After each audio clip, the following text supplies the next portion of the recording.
I have a few different videos that I'm about to show you in a compilation just to discuss where we are with the relations with men and women, where we are as far as women in our safety, who is typically going to be the ones to come to our aid, because we already know the real deal. And I'm going to show you this story of this young woman named Nikita. So many women, when we're having this discourse, know and understand that simply saying no to a person, it's a gamble. We're sitting up here in the comment section trying to talk about how we deal with staying safe simply because we're not interested. And then you have the BMs jumping in our comment section acting like most women are just making this up. Women are not making this up. It is literally, it can be a dangerous time to simply not be interested in a man who is interested in her. So go ahead and watch all of these videos that I'm piecing together, and you guys can come in on the back end and we can just create this discussion. So I know that we have been having this conversation about Roe and what happened when she rejected a man's advances. And there were all kind of reasons from the BMs and our in our comment section. There were all kind of reasons from the mammies and the handmaids in the comment section. Well, there was another young lady's name who started trending at the same time. Her name is Nikita. She's from Cape Town. She actually lost an eye because she said no, because she rejected a man's advance. This is her story. Nikita was, she was harmed by a man unknown to her who did not understand when she said, no, leave me alone. The man took a brick across her face while she was walking.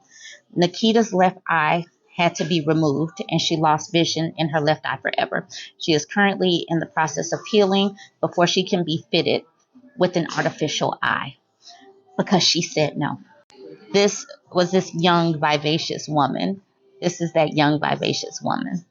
And this is her directly after saying no.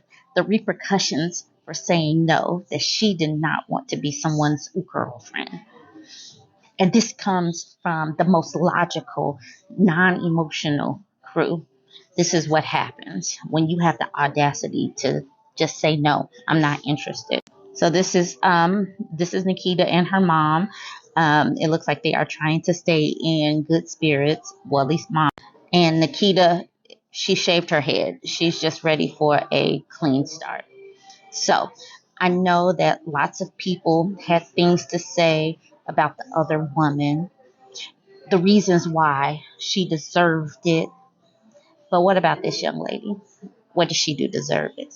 When are these most logical people going to be able to simply accept that not everybody is actually interested? At what point? You guys go ahead, jump in the comments. We don't actually need each other, men and women. We don't. Y'all have created a world where women will be as independent as humanly possible, because to not do that means that she is sacrificing some shred of her humanity and her dignity and her sense of self. And this is especially true in the Black community, where y'all are pushing Black women away at record-breaking speeds. Y'all don't want to protect us because we're independent, because we listen to too much feminism, because you would never help a stranger, so that's done. You can't provide because we outwork and out-educate you. Many can't survive out there in the world without their mama to wash their laundry and do their chores and make their bed and cook their dinner, stuff that Black women have been doing since they were literally like 10. We don't just need you for companionship, because right now we're working on strengthening our own communities since you insist that all we have are each other. While love itself is great and wonderful and a very common want, it is a want, not a need. Common sentiment I have been seeing is that if there were a group of women right there, they would have jumped in. This isn't just a common sentiment, this is a statistical fact. In the comments section of people discussing the brick incident, you see women saying over and over again, a man has never protected me, but a woman has. And this falls right in line with what we know about the bystander effect. It is a statistical fact that proximity to a man puts you in more danger. And it is women who are more likely to come to your rescue. Men are more likely to be the bystander. This 2020 study found that despite ideas of chivalry, women are far more likely to help you than men. This 2015 study found the same thing. Men are less likely to help you. This This 2014 study, men reported more intent to act as a bystander. And as recently as 2022, a meta-analysis of 85 studies found that women were more likely to intervene. And in every single one of these studies, the men had one thing in common that made them less likely to help. In every single study, men had a much higher acceptance of grape myths. They aren't intervening because they believe you deserve it. They believe you've done something, said something, worn something that makes you deserve this behavior. I'm going to say this for you again, clearly. The research shows men don't help women because they believe we deserve it. Black women are the single largest growing demographic of new gun owners in the entire gun industry, period. They have and are becoming a force. When women come and buy a gun, they come with their best friend, they bring their mother, they bring their sisters, they bring their female cousins, and they come in a collective hive. And I say that in a good, positive way. They come in a group. Guys are kind of solitary. They usually come by ourselves. We know it all. We got that macho chip on our shoulder. Can't tell us much, even though we may not say it, but we act like we know what we're doing, even when we don't know what we're doing. And that's where the women are really making gains and moving mountains, because they come in with a blank slate. They tell you they don't know anything. They are an open vessel of information you could pour into and mold. And quite frankly, a lot of them start out better shooters as men. So women, particularly black women, are coming. They're very, very important in NACA because they're 40% of our membership. They're on our executive board, they're on our advisory board, they are chapter presidents, they are leaders within our organization. Women, particularly black women, as I said, they are the heart and soul of our organization, and we would not be here, not even close, if it were not for women. So we honor them. That's the reality, because they are here and they're not going anywhere. The numbers are just getting larger and larger and larger.